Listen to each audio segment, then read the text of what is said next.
Pastor Noah, what was your experience? Just, you've been here for the History Makers training, right? Yeah. And from what I heard, Pastor's been doing trainings before we even came for this history. every month. Can you tell the viewers just, were you getting any sleep? Were you sleeping? What was going on with you?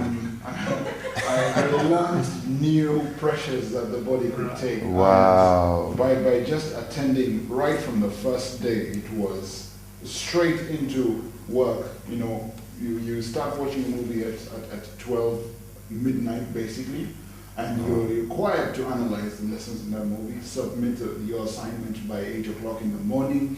Immediately you get into the teaching, get into workshops. You're only given about 4 hours in the evening from 4 to finish all your assignments, which are already by now about 4 assignments. And to read a book, and to read a whole book. You're supposed to have read a book, and you're supposed to have reported that book before you start the evening session. Right. So actually, over these 3 days, I got a maximum of 2 hours sleep, if any. And yet the pressure was on, because day 2 was starting. It had its own number of books. It had its own workshops. Then there was day 3. So it was really a boot camp of teaching. And it's not just doing an assignment for the sake of doing an assignment. This is an assignment that changes your life. These are lessons that Pastor Sunday is talking about, which changed his ministry, that was successful. These are key elements he's giving you. These are key wisdom points that he's giving you. So in all that pressure, you are being transformed. You're like, wow, I have not been doing any work on this earth. So spiritual pressure, physical pressure, emotional pressure. So it is really intense, but what the diamond that comes out of there is unimaginable.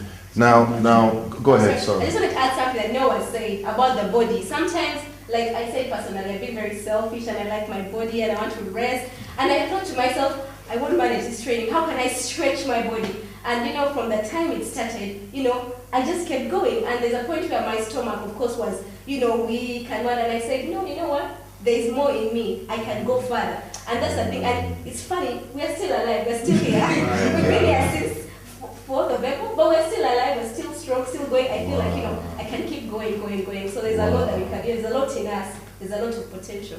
Now, viewers would like to talk about some of those factors that there's no way to actually explain what has taken place now in the God Embassy Church.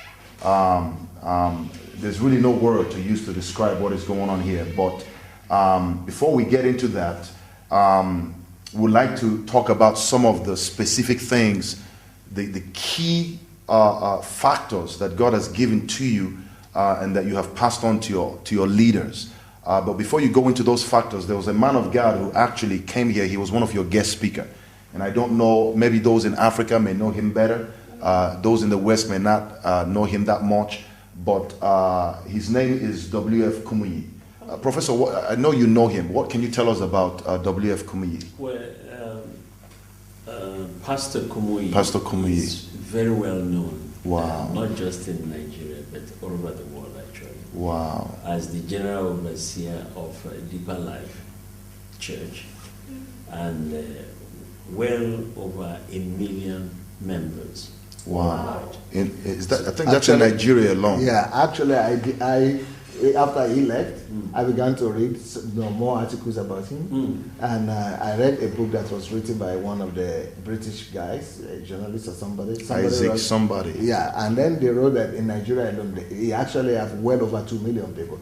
Wow. But, Pastor Kubi, being the meekest of men that he is, wow, and he doesn't speak, he doesn't brag or anything, he's just humble.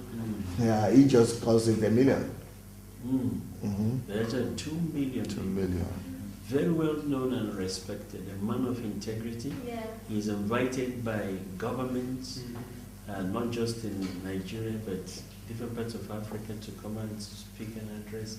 So he's seen it all. Yes, wow. In fact, he's done it all. Yes. From what he said his ministry is in over 60 nations of the world. Yeah, well, that's where they have their churches. Churches, multiple churches. Not where he had visited. He's visited more. But in fact, he said he can't even count the number of conferences and nations that he has been to. But can any of And you he, remember? and he also said that he had seen all the miracles of the New Testament. Yes, yes. He had seen all the miracles of the New Testament. He's walked in the miraculous, even when we were kids. But do any of you remember what he said? I think that was the last evening when he ministered. What do you remember him saying? Okay, what I remember him saying vividly was that he's been all over the world. He's been to so many conferences that he can't even remember. But what he's seen in Embassy of God, he's never ever seen before in his lifetime. And this, I don't know how old he is, but He's 70 years old. Yeah. 70. I was like, oh my goodness, if this guy has been alive and evangelizing for God and he's not seen this, then there's a lot we need to learn. So it's just to give you an idea. When it comes from us, you may not Want to comment on what he said? Yeah. And just amazing in terms of the impact that he's had throughout the world, and to say that I've never seen anything like this. Wow. And one thing that sometimes you see in terms of leaders coming and preaching at conferences, they preach during their sessions, but they don't sit through the rest of them. Oh, He yeah. was so meek, so humble, and said that he was so ready to learn, even from what was done here, that he sat through every single session, every presentation, everything that went on. He sat and he learned, and of course he then gave back based on what he heard. It was just amazing. His humility, but also him recognizing that what's going on here at the Embassy of God is truly phenomenal. And it's wow. And that is where most preachers miss it. Mm-hmm. I've had a lot of preachers who've been to us, who have visited us here, and they don't sit through other people's sessions, especially when there are no sessions, just presentations and things going on, worship and things. And this man will sit throughout all the messages of other men of God, and they will even say when there was like just to see the inner running of the church, the worship, the presentations, the testimonies, and brilliant. Wow.